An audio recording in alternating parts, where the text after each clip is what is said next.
Voltamos com mais uma aula para o oitavo ano, nessas aulas remotas. E nessa oportunidade nós vamos estudar sobre radiciação.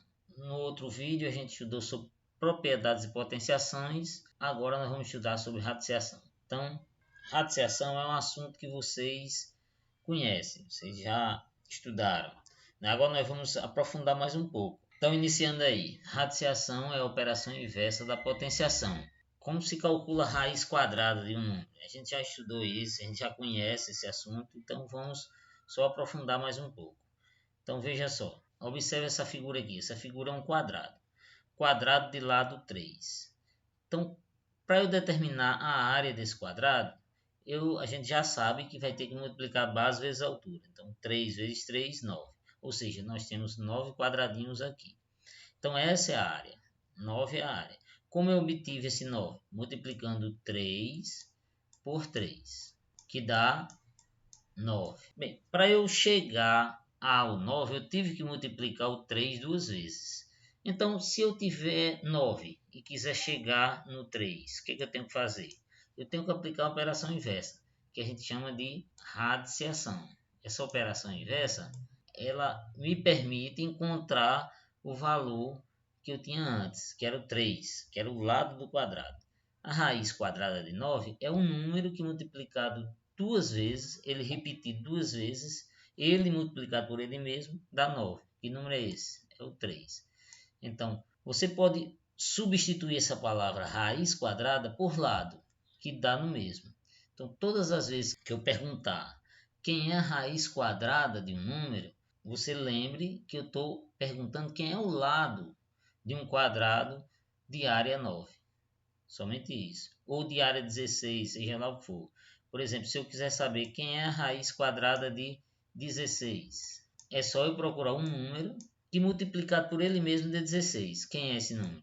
4. Então aí você tem. É como se você tivesse um quadrado aqui onde o lado seja 4. 4 vezes 4, 16. Então, quando eu falar em raiz quadrada, lembre-se que nós estamos falando a respeito de lado de um quadrado. Pois bem, do mesmo modo é quando eu falar em raiz cúbica. Quando eu falar em raiz cúbica, eu estou falando de volume. Então aí eu tenho uma terceira dimensão adicionada ao quadrado que estava lá embaixo. Eu tinha um quadrado aqui de lado 5, aí agora eu coloquei aqui uma altura nesse quadrado, formou uma figura espacial chamada cubo. Então aqui eu tenho as arestas desse cubo medem 5. Então para onde você for aqui, esse lado mede 5, nós vamos chamar de aresta. Então agora aqui, se eu quiser calcular a área de cada quadrado desse, a gente sabe que é 5 vezes 5, 25. Mas o cubo inteiro a gente calcula o volume. Então qual é o volume desse cubo? É só multiplicar 5 por 5 por 5, ou seja, largura, comprimento e altura. 5 vezes 5, 25, 25 vezes 5, 125. Então a gente tem aqui o volume desse cubo. Então já cheguei a 125. Se eu quiser voltar para isso, o que eu tenho que fazer?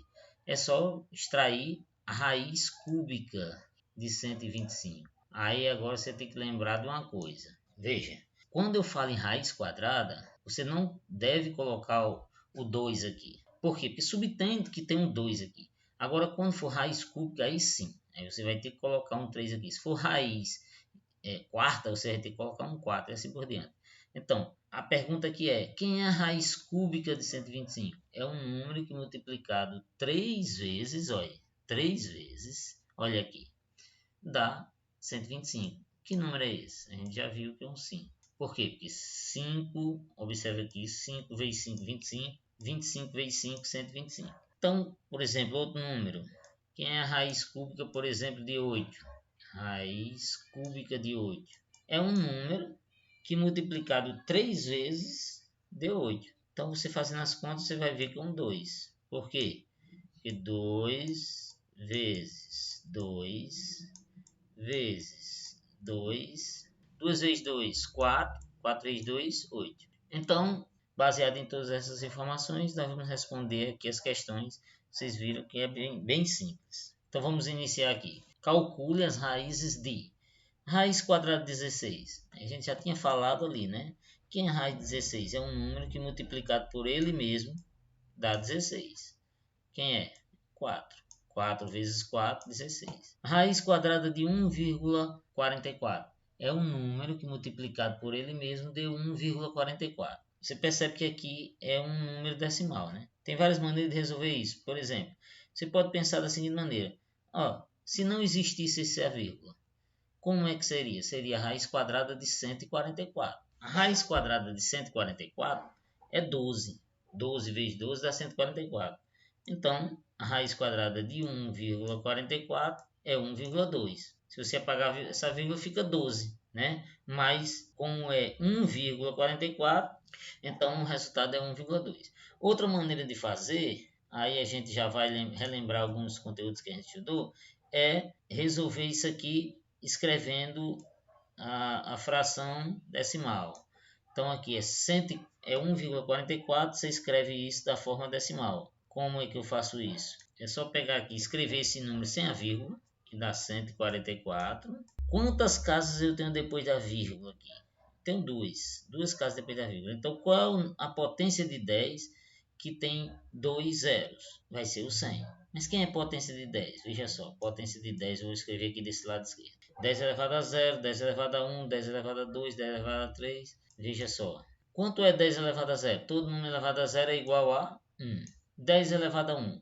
Repetindo 10 uma vez, dá 10. Agora, repetindo 10 duas vezes, vai ser 10 vezes 10. 10 vezes 10 é 100. Repetindo o 10 três vezes. 10 vezes 10, 100. 100 vezes 10, 1000. Então, quantas casas olhando para cá agora, quantas casas eu tenho depois da vírgula? Duas casas. Eu procuro saber quem é o número que tem 2 zeros. Quem é? Esse daqui. Então é 100. Então coloca aqui. Se fosse fosse uma casa, seria o 10. Se fosse 3 casas, seria o 1000 e assim por diante. Então aqui você faz os cálculos. A raiz quadrada de 144 é 12. E a raiz quadrada de 100 é 10. Aí aqui você divide 12 para 10, é muito simples. Aqui só tem um zero, então vai ficar só uma casa depois da vírgula. Você vê que dá o mesmo resultado, né? Então, tanto faz você imaginar esse número sem a vírgula e resolver, colocar a vírgula, ou então fazer assim. A letra C. A letra C é o seguinte, raiz cúbica. Preste atenção que aqui não é raiz quadrada, é raiz cúbica, que tem um 3. Então, eu quero saber o número que multiplicado 3 vezes dá 1. Aí você já sabe que é 1, né? 1 vezes 1, 1. 1 vezes 1, 1. O resultado é 1. Então, a raiz cúbica de 1 é 1. E quem é a raiz cúbica de 64? Aí você vai pensar, será que é 2? Não, porque não é 2. Veja só, 2 vezes 2, 4. 4 vezes 2, 8. Então, não é 2. Será que é 3? Não, porque 3 vezes 3, 9. 9 vezes 3, 27. Não dá também. Será que é 4? Você perceba que está chegando próximo do 64, né? Agora vamos ver um 4, para ver se dá certo. 4 vezes 4, 16. 16 vezes 4, 64. Então chegamos a esse número. Então quem é a raiz cúbica de 64? É o 4. Porque o 4 multiplicado 3 vezes, observe que é esse 3 aqui que nós estamos falando. O 4 3 vezes dá 64. Continuando, agora nós temos o seguinte, exemplo 2. Uma região quadrada tem medida de área 49 metros quadrados. Qual é a medida do comprimento do lado? Lembra que no início eu falei, quando eu falo em raiz quadrada, eu estou falando de lado de um quadrado. Substitua essa palavra raiz por lado que você vai entender. Então eu quero saber o lado. Então eu tenho um quadrado, a área é 49, quer dizer, eu tenho 49 quadradinhos aqui, quer saber o lado. Para eu saber o lado, basta eu extrair a raiz quadrada de 49. Somente isso. Quem é a raiz quadrada de 49? É 7. Por quê? Porque 7 vezes 7 é 49. Então o lado aqui é 7, ok? Então a resposta disso aqui é 7 metros. Agora, finalmente, vamos para o exercício 3. Escreva uma sequência dos 10 números positivos quadrados perfeitos. Então, eu quero uma sequência dos 10 primeiros números positivos que são quadrados perfeitos. Vamos relembrar o que é um quadrado perfeito. Quadrado perfeito é um número que tem a raiz quadrada exata. Então, quem é que tem a raiz quadrada exata? Por exemplo, 49. 49 é um quadrado perfeito, porque ele tem raiz exata. Já se você pensar o 50, então quem é o número que multiplicado por ele mesmo dá 50? Você não vai encontrar um número inteiro que dê um resultado exato, vai ser 7, alguma coisa. Então nesse caso, ele não é um quadrado perfeito. O quadrado perfeito é aquele que tem a raiz exata. E eu quero os 10 primeiros. E tem que ser positivo. Então que números são esses? Então você imagina, quem é o menor de todos? Quem é o menor número natural de todos? É o zero. Só que zero não é positivo. Então, zero é um quadrado perfeito porque 0 vezes 0 é zero. Mas como ele não é positivo, ele não conta. E o 1? O 1 é um quadrado perfeito também. Por quê? Porque 1 vezes 1 é 1. Então nós temos aqui primeiro quadrado perfeito. Depois do 1, vem o 2. Mas será que o 2 é um quadrado perfeito? Não, porque qual é o número que multiplicado por ele mesmo dá 2? Você não vai encontrar um número inteiro. Não vai encontrar. Depois vem o 3. A gente sabe que não dá certo. Mas o 4 sim. Por quê? Porque 2 vezes 2 dá 4. Depois do 4 vem o 9. Por quê? Porque 3 vezes 3 é 9. Então aí você percebe. 1 vezes 1 é 1. 2 vezes 2 é 4. 3 vezes 3 é 9. Aí agora o próximo é 4 vezes 4, 16. É o próximo quadrado perfeito. Depois, 5 vezes 5, 25. E assim vai. Então você veja que você tem uma sequência aqui. E eu vou deixar para vocês fazerem o resto. São 10 que eu quero, os 10 primeiros.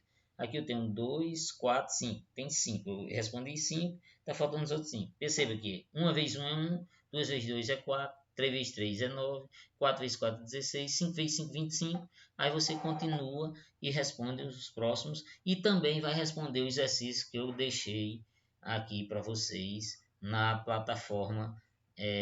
Tanto lá no SIGEDUC para os alunos da rede estadual, como lá no WhatsApp para os alunos da rede municipal. Então, muito obrigado e bons estudos para vocês.